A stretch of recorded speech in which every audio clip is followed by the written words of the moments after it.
La France brise une malédiction qui dure depuis longtemps.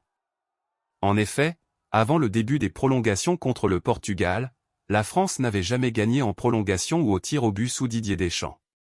Les hommes de Didier Deschamps se sont imposés lors des séances de tir au but en réussissant leurs 5 tirs au but contre 4 pour le Portugal. C'est un tournant historique pour l'équipe, marquant la fin d'une série de déceptions dans les moments décisifs des grandes compétitions. Les joueurs, soutenus par une performance collective exemplaire et une détermination sans faille, ont su maintenir leur sang-froid pour finalement triompher dans cette épreuve de nerfs. Cette victoire est d'autant plus significative qu'elle illustre non seulement la qualité technique des joueurs, mais aussi leur mentalité de combattant. Sous la houlette de Didier Deschamps, l'équipe a démontré une résilience et une cohésion qui leur ont permis de surmonter les défis psychologiques associés à cette malédiction. Les supporters, qui attendaient avec impatience ce moment, ont célébré avec ferveur cette réussite tant espérée. Ce vendredi 8 juillet, l'équipe de France a affronté le Portugal lors des quarts de finale de l'Euro 2024.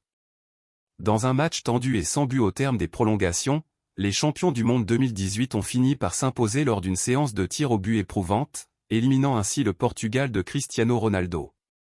Kylian Mbappé, souvent considéré comme l'un des meilleurs joueurs de sa génération, a connu une soirée difficile. Le capitaine de l'équipe de France, gêné par une blessure au nez, a été contraint de quitter le terrain à la mi-temps des prolongations.